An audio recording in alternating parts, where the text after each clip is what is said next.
Hello and welcome to LSAT Games. I am Tim Ricchuiti, your host for the day, and we are going to be taking a look at PrepTest 91, the experimental section. That is the first section of the test. It's experimental games, and this is game number 2. I am continuing to try my best to work through all 400-ish officially released LSAT games, so if you have a game that you'd like to see me do, drop it down in the comments below and I will try to get to it, just like I am getting to today's game. Again, game 2 of the experimental section, viewer request. Let's get into it. Jian interviews exactly 5 out of a total of 7 job applicants. G-I-L-N-O-R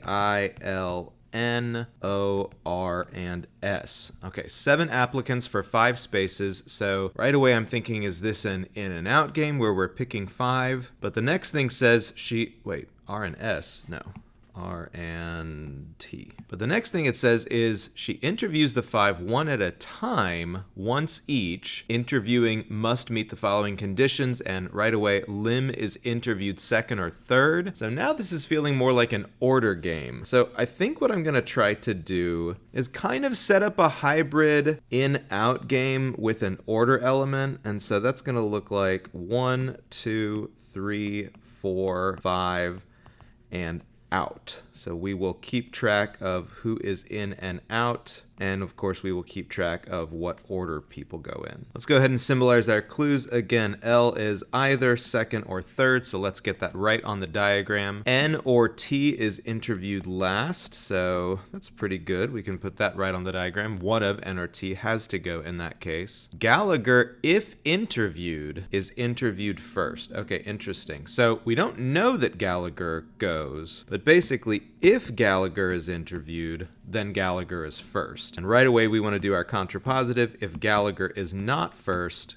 Gallagher doesn't go at all. I is interviewed immediately after R if both are interviewed. So I'm going to say something like R, I, block, and I'm just going to jot down here something like if both. So the block only applies if both are interviewed. Orloff is interviewed immediately after R if both are interviewed. So exact same clue. I'm just going to copy it down. R-O block, but again, this only applies if both are interviewed. T is interviewed immediately after N if both are interviewed. So exact same thing. N-T block, but only if both. Now, we do get some deductions here. For example, clearly we cannot block I after R and O after R, so there's no way that all 3 of these go. But then among the 3 different possibilities, I think it could be any pairings. I and O, for example, can both be interviewed just so long as R is not interviewed. And of course, we already know about RI and RO. So I think all I'm gonna say is I can't have something like ROI. I just can't use those 3 elements together. Now for this NT clue, we already know something about N and T. We know that one of the 2 of them is last. So for example, if N is last, that must mean that T can't be interviewed because there's no room for T to be interviewed if N goes last. So I think I can write that down. If N is 5th, then T must not be interviewed because then we would have to execute the NT block. So if T is interviewed,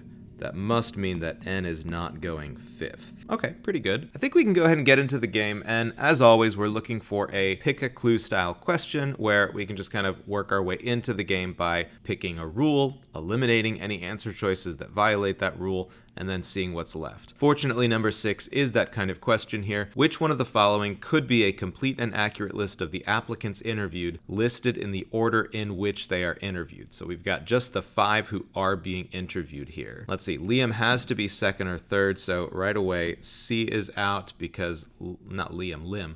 Lim is 4th there. Lim looks good, otherwise N or T must be interviewed last. All answer choices have N or T last, so that's fine. Gallagher, if Gallagher goes, is first. Okay, answer choice D is a problem there because it has Gallagher going second. That's not okay. Now, what about our blocks? If I see both I and R or O and R, it always has to be RI or RO. So I can see answer choice B is a problem because it has IR. That's the wrong order. And I can also see answer choice E is a problem. It has O and then R. Again, if those go, it's supposed to be R and then O. So number 6 must be A. Now, we want to continue on with these more specific kinds of questions, so I'm actually going to skip ahead. I don't know why I wrote number 7. I'm going to skip ahead to number 8. If I is interviewed 4th, so love that, put that right on the diagram, which one of the following must be true? Well, let's see. If I is 4th, I'm not really seeing much. I'm tempted to try and do something with the RI block, but of course we don't know that R is going. So I think maybe what I'm going to set up instead is just 2 possibilities. One if L is 2nd and one if L is 3rd. But in both cases, of course, I is supposed to go 4th here. If L is going 3rd, then I can't use the RI block, so for sure R is going to go on the outside in that case. And I can also tell right now, since I is 4th, I can't possibly set up an NT block in slots 4 and 5. And again, one of N or T always has to go 5th. So what I'm going to put in here is either N or T is going 5th, and then that must mean that the other of them is on the outside. So for the second scenario now, we know that all the other elements have to be in. So G is going to have to go, and of course if G goes, G is always first, and then O is going to have to go in just whatever the remaining slot is. Here that's slot 2. Who's left over in the first scenario? G, R, and O. Well, I just can't use both R and O, so that means one of them is going to have to be out, right? Yeah, so either O or R is on the outside. Can we actually figure that out? Oh, that means that G has to go. Yeah, so G for sure is going to go first, because if both O and R were in, I would have a problem with these RI, RO blocks. So G has to go, and then either it's O or R, but I can't tell which one necessarily. We wanted to know what must be true, number 8. Answer choice A, Gallagher has to be interviewed.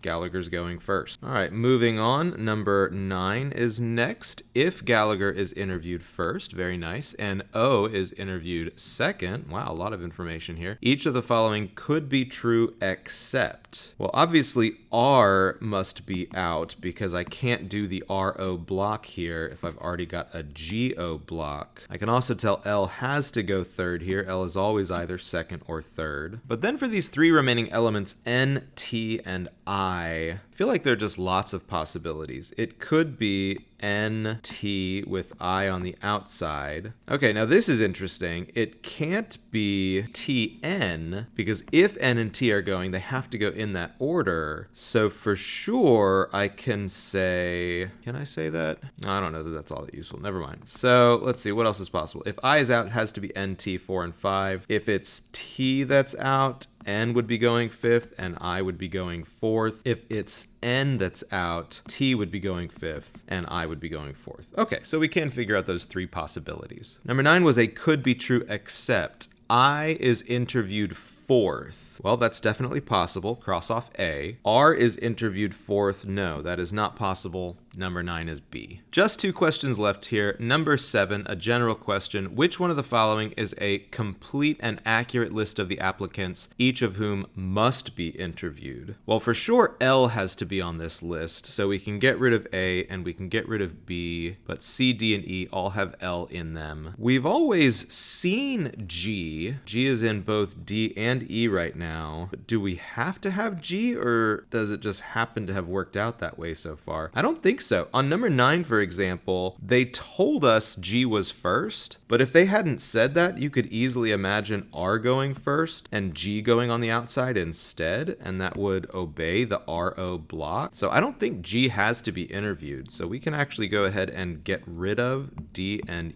E, and it must be that only L has to be interviewed. Number 7 is C. Last question here, number 10. Suppose the condition that N or T is interviewed last is replaced with the condition that neither N nor T is interviewed last. If all the other initial conditions remain in effect, which one of the following must be true? Okay, so this is a complex question. Complex questions change the rules of the game, and what we're doing here is getting rid of all this NT stuff, and we're saying actually neither N or T can be interviewed last. Although it's a little weird because they just go on to tell us R is interviewed last. So I actually don't care that neither N nor T can go last because I know who's going last. R is going last. Now, if R is going last, that means neither I nor O can go here. So that actually would have been true before for like a slot 4 scenario. That could have been a deduction. If R was 4th, actually that would have been impossible. Oh, that's interesting. If R had been 4th before, then neither I nor O could have gone 5th, which means both of them must have been out. But then that would have meant both N and T are in, and they couldn't have been blocked. So actually that was a deduction we missed. It was impossible before for R to ever go 4th. That doesn't really matter for this question, but, it's just interesting to me anyway. I and O have to be on the outside here. And actually, I think I made a mistake. There were 2 separate NT clues. The NT block was actually separate from the NT go last clue. So although this deduction doesn't apply, the NT block is still in operation here. So where could we put the NT block? Well, G is going to be interviewed in this scenario because I and O are already the 2 elements that are out. So G has to be first. And that means if we put L third, that would be a problem because that would split up the NT block. So actually, I think we can say it has to be GLNT-RIO. Yeah, that's the only possibility. This question said, what must be true? A, exactly one of I or O is interviewed? No, neither of them are interviewed. B, exactly one of N or T is interviewed? No, both of them are interviewed. C, I is interviewed 4th? No, I is not interviewed at all. D, N is interviewed 2nd. That's not possible, so number 10 must be E. All right, let's see. This was 6 through 10. We've got ACABE, A-C-A-B-E, ACABE, A-C-A-B-E. Nice. We got them all right. It's always nice to get them all right. All right, I would say that was actually a pretty easy game. There were not many deductions, and then the deduction we missed actually didn't end up mattering all that much. It's a little bit weird to do a hybrid order in and out game, but in this case, I think our diagram was pretty good, and there you have it. That's it. Like I said earlier, if you have a game you would like me to do, put it down in the comments below. If you are going to take the LSAT and you want to see more LSAT information, make sure to subscribe, and otherwise I will see y'all next time.